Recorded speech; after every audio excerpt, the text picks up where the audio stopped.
Yon, good day mga boss, no? So, ngayong araw, Sabado, magsusundo tayo kay Toto dahil parating na siya dito sa UK ngayong araw, no? Bali, na-vlog natin siya last month. Pumuwi siya ng Pilipinas. Bali, nag 1 month na siya doon, no?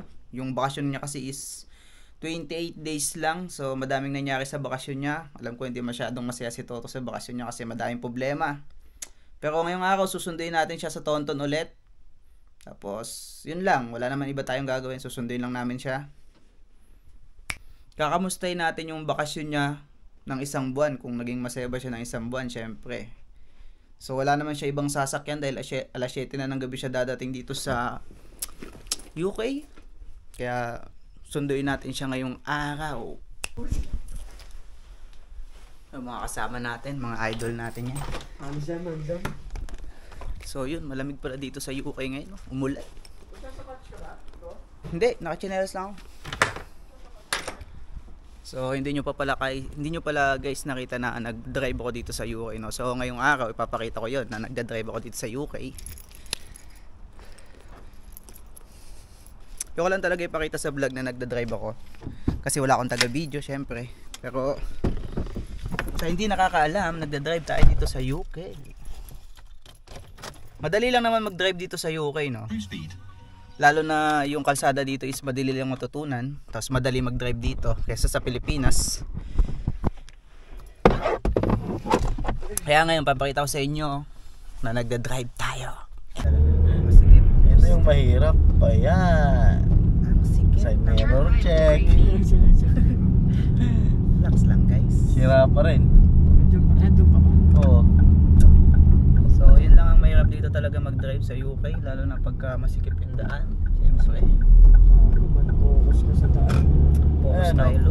In 300 yards at the roundabout, take the second exit onto Line Road. Pero kung mga tuloy-tuloy na yung daan, yung katulad niya, basic na lang mag-drive.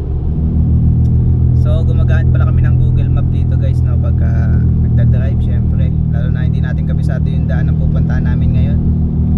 Kabisado naman pero hindi pa ganun kakabisado talaga. Tapos yung ilagan nyo lang dito is yung mga roundabout katulad nito. Yun, no, pasok agad. Si Idol. Mamadali. Makadali. Yun yung mahirap lang dito, yung roundabout syempre. Hindi mo kabisado.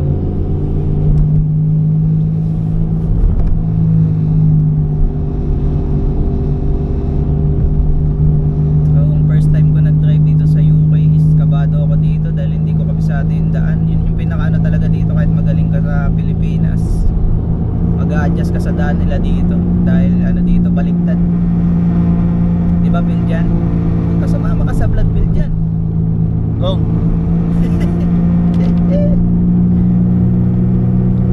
Takot sila eh, baka bangga na naman eh. In a quarter of a mile, turn Siyempre, left baka onto makita niya ng ano. 359. Baka makita ka ng asawa mo lo. So pagkatapos namin magsundo kay Toto ngayon is diretso kami ng grocery kasi nag-grocery na tong dalawa ako, hindi pa. Long nagdala ka na ba? Tapos si Toto, hindi pa din nakapag-grocery si Toto. Lalo na galing siya bakasyon, syempre wala siyang stock ng pagkain dito. Turn left onto Mudford Road, A359. Kaya dadiretso kami ng grocery kasi bukas wala na kaming time para mag-grocery. So yun guys, nandito na kami sa city, no? Sa Tonton na kami. Bali, inabot kami ng gabi. Inabot kami ng alas 7 dito. Yun lang yung mahirap dito talaga sa gabi. Mahirap mag-drive, madilim. Siyempre, hindi tayo sanay ng madilim. May kasama pa tayong 2 kabado. Malapit na siya pre, 15 minutes. Sa Okay pre. So dito yung mahirap na ano sa part ng UK, no, pag nagda-drive kasi city na to halos, madami ditong ano, madaming mga one way, madaming no left turn, right turn. Pag city na kasunod yan, Utsu, okay na bro. Utsu. City, Utsu. Gijuk silong, Utsu. Utsu. Tapos andito na din yung traffic guys. In 200 yards, Yan, traffic dito ngayon. Kita na yung scammer. Dito tayo kay scam. Dito, taga dito yun eh. Di ba dito yun manalagring? Ewan ko. Dito yun si my friend. 2 minutes mo, my friend. Turn left onto Sa Silver sentro Street. pa talaga tayo dumaan ah. Ha? Sa sentro. Diyan yung Primark eh. Ayun oh. Saan to tayo dadaan? Continue on A38 for 3/4 Sa of a sentro pa mile. naman yung nang budol. Kaso malas niya eh. 2 minutes, my friend. Si 2 minutes my friend. 2 minutes mo.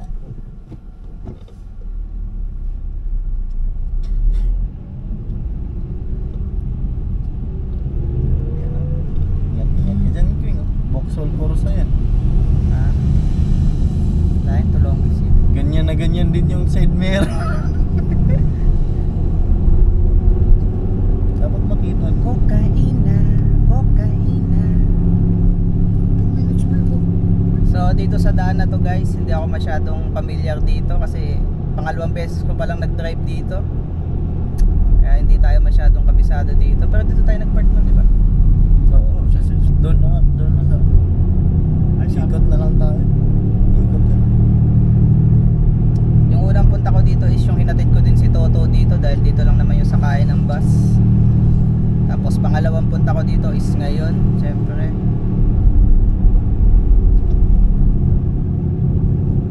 So yun lang guys. Kitain natin si Toto.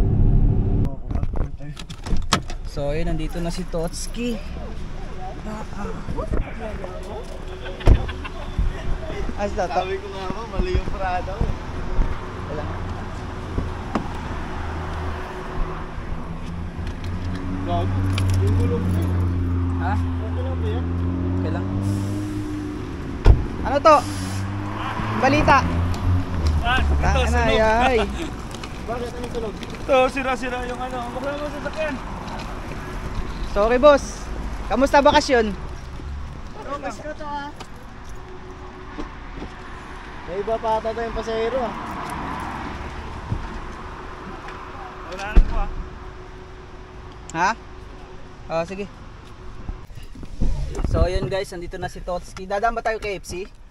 Wala akong pera. So ganito no, pag walang kabahayan dito sa ano, grabe yung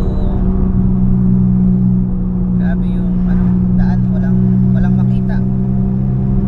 Walang ilaw.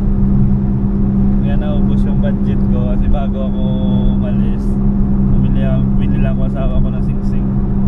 Magkano yan? 26,000 yan. Nak na nagpo-post ka? Ha? May diamond yun? Oo, meron. Tama na sa all. Nag-propose ka Patay mo na to. Sigurado. So yun, what's up guys? Nandito na tayo sa bahay, no? So kakain na tayo, nilutuan tayo ni Post Yun Ray ng sabaw. Tapos meron ditong halang-halang. Yan. Yun na lang sa bowling. Mga kasama natin. Ha? Gusto ko lang sa Uy, bawal. puta papaitan na. Uy, gawin sa cellphone ko. Wala na akong pambili. So makalat yung bahay namin ngayon kasi walang tagalinis. Wala si Toto, kadadating lang. To, bukas linis ka to ah. Oh, yun yung usapan eh. Yan, halang-halang. Tapos sinabawan. Yo. Alam. Ano ba yan? Sinublaw. Sinublaw pala. Ang gagalit ko eh. So yun, kain na tayo. Anong mamimiss mo sa Pilipinas to? Hindi marami. Yung sa pamilya. Pagkain. Yan. Banding. Lahat. Gago. Ito ang Pinas Linggo. Mas nabo. May nakatabay ako babae kanina. Tama yun sa vlog. Muntik naman ako maiwan ng bus kanina sa intro. Nag-uusap kami ng babae. May dumating na bus. South Sea. Same number. Usap namin ang usap ng Pilipinas. Sabi ko, to. Kasi yung ano pa lang siya, 1:30. Yung flight ko, 1:50 pa sa bus. Buti na isip akong tanungin. Dahil ko, hi mate, sabi ko sa kanya. It's sabi ko, right bus? Yeah, it's a right bus. Pero pagpunta ng Swansea. Baba ako ng Bristol. Ah. Kasi connecting. Kaya sabi niya man ako, baba ka ng Bristol, tas ano. Pero sabi ko, mahila, buti lang, tinanong ko. Kwentuhan kami ng babae, mga yun. Ha? Buti, nagtanong ka na ngayon. Nagtanong naman ako nung una, kaso nga lang, tatlo nga pala yung bus na yun. Same number, iba-ibang destination. Sa Iraq